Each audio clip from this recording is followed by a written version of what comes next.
you've got two of the highest scoring offenses plus defenses that are very comparable going at it. Do you think that when it comes down to it, one side is more important than the other tonight? No, I mean, it's a great thing. You can't be kind of loaded towards one side, right? You want balance, and we're both balanced teams, and both in the top 10, right? Offensive and defensive efficiency. You know, I don't think you lean towards one side or the other. Obviously, shot making will determine a lot, as it always does. It's the number one factor. So, listen, they're heck of a team. Very similar in that they play a lot of guys. They play 10 just like we do. Um, you know, just heck of a team. They got good playoff experience. I know I've had some experience against them in the playoffs with Golden State, so very, very familiar with them. Speaking of those experiences being so familiar with Ja and defensively, like, what's the biggest focus for this team against him? You got to keep him out of the paint. He's like a point guard that lives in the paint and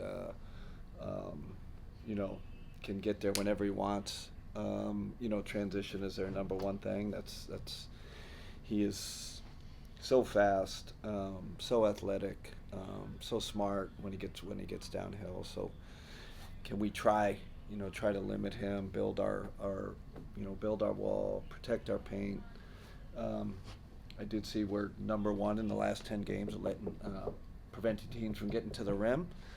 So we got to keep that mentality. Keep protecting our fort. Keep protecting that ring, and heck of a challenge tonight with them with all their ball movement, player movement, and Ja downhill. Chris. Hey Kenny, I'm sure the obvious answer in terms of stopping them in transition is get back quickly. But beyond that, like what principles do you need to instill in a game like tonight to make sure you keep them out of transition? Make shots.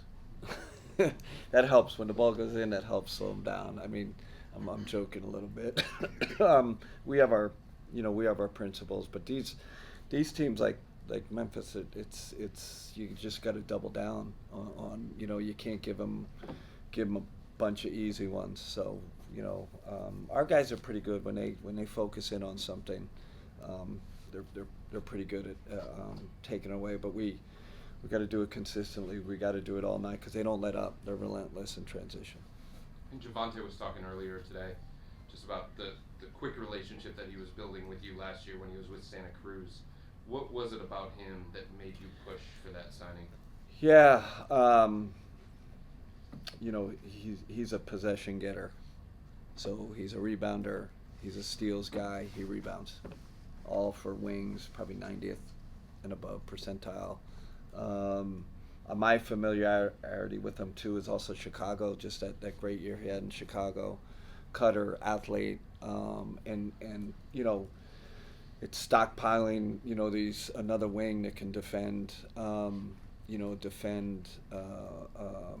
Elite wings in this league, but he adds a little different touch because he's so active with his hands. He's a high steal guy, and really probably an underestimated athlete. Dan.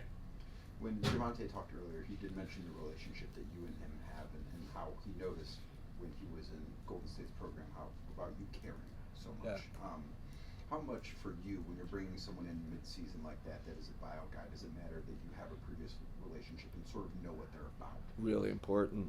And those are conversations right out with Kobe and Mike. And man, I know this guy.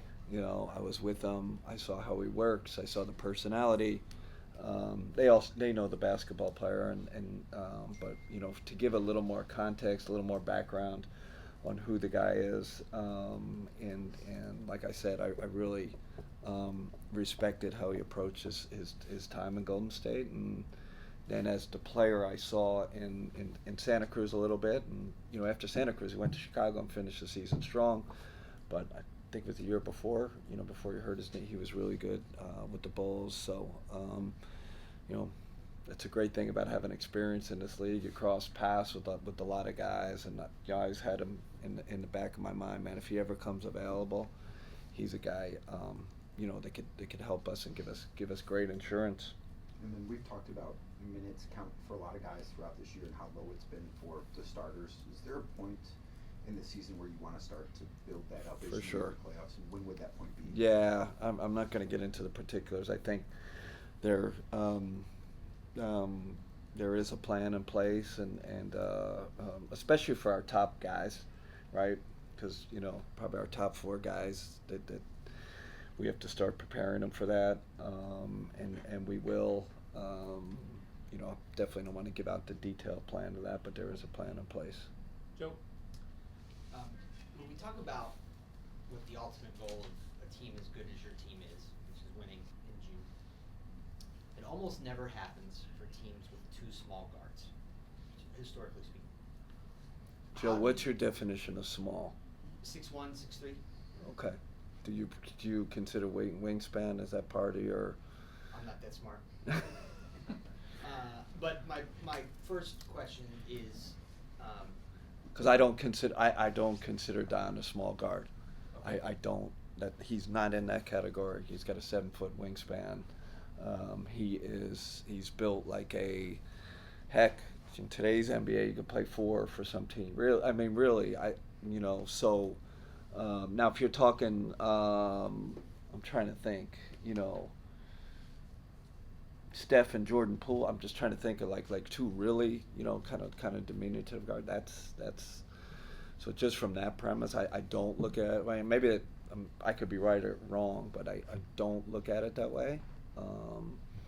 But now I'm starting to I'm trying to think through history, like what other teams, you know, had small guards. Isaiah Thomas and Joe Dumars, is that small? Yeah. Is Joe bigger than? they're both 6'1", 6'3". So IT is 6'1" and Joe is 6'3". so maybe, you know, I don't feel like we have a physical physical deficit there because Donovan's not 6'8".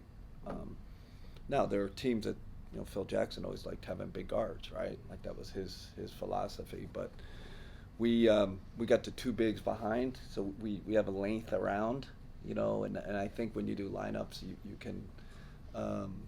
you can support, especially with DG out there, right? He's the one that's technically small. I mean, I don't see teams picking on Donovan, right? It's going to be DG because he is a little bit smaller. So, all right, the question I would ask then, we've talked a lot about stockpiling wings. Yeah. Does that help this, having bigger wings, and as many of them as you can, does that help mitigate whatever size Yeah, disadvantage I you think have so. in the backcourt? I think so. And it's about the wing, but it's also about their defensive prowess, right? Like if you do have smaller guy or weaker defenders, you want to support that with bigger guys around them and better defenders, right? So maybe when DG's out there, you're thinking more, hey, how can we, you know, help him a little, you know? So that's definitely part of the lineup thing and understanding, who you have out there and what guards you have out there. But you know, when Donovan's out there alone, we switch like we have even Ty 6'5". I feel like, man, we switch everything. So when DG, that you know, we definitely need, you know, he needs length and size around him. Bob, what was your reasoning sticking with Strus in the starting lineup as opposed to Hunter? Probably because the net rating is like plus 70 or something. I'm not saying plus 70, but it's been really good. You have that, and then the continuity. And it wasn't like my mind. I'm definitely going to do this. It just kind of played out as he started getting minutes. You know, it looked really good. Numbers looked really good, and then our starting group, they have a comfort level with him. You know, so you know that's part of it too. And you know, to my old college coach, and you guys heard it. It's not who starts, it's who finishes, right? And DeAndre, I don't know what he's averaging. 28 minutes. He's averaging starter minutes, right, so far, or up there. So, you know, as long as you're in that main rotation, which he is, you know, I think he's more than fine with it. Spence. when you talk about Sam Merrill, you always speak glowingly about his defense. In the screen navigation area in particular, he's one of the top guys on your team. Is there a way that you kind of measure that, and what goes into the actual process of screen navigation defensively for him? Is that off-ball screen navigation? Yeah. So that there's a metric for that. I mean, he's got agility and strength, and he's smart. When, guys are coming off screen. Aaron Bain. Desmond Bain tonight. He'll come off these screens, and Sam is just locked into that. There's some guys that just kind of they have a tough time navigating that, and navigating the screens and being disciplined to stay locked into your shooter. Sam has maybe because he's a shooter, he's used to running around and running. Does he like flip that? Okay, I'm used to seeing this, and we like that. We like him on the ball too. You saw the other night. We're not afraid to put him on Jalen Brunson. And the more I see something, the more I'm like, no, put him on the best guy or the second best guy out there. That's the kind of season he's having defensively. I'm surprised I haven't really brought this up, but Evan versus JJJ tonight, just one of those things where both of them are, gunning for the DPOY award. They're both looking to show what they have on both ends of the floor. Just that matchup itself seems to be one that's a lot of people are looking forward to. Yeah, I mean, great. It's great. I mean, this is why we watch and we love the NBA, and two elite players, two versatile players, right? Two guys that can play the 4 and then they can go to the 5. They're good at both because they can guard the perimeter, guard the rim. I'm really excited to watch that and see how it plays out. They'll be matched up right off the bat, and then when the game goes smaller, then we'll see them both at the 5 and see what that looks like. So, that's going to be an interesting subplot to this game.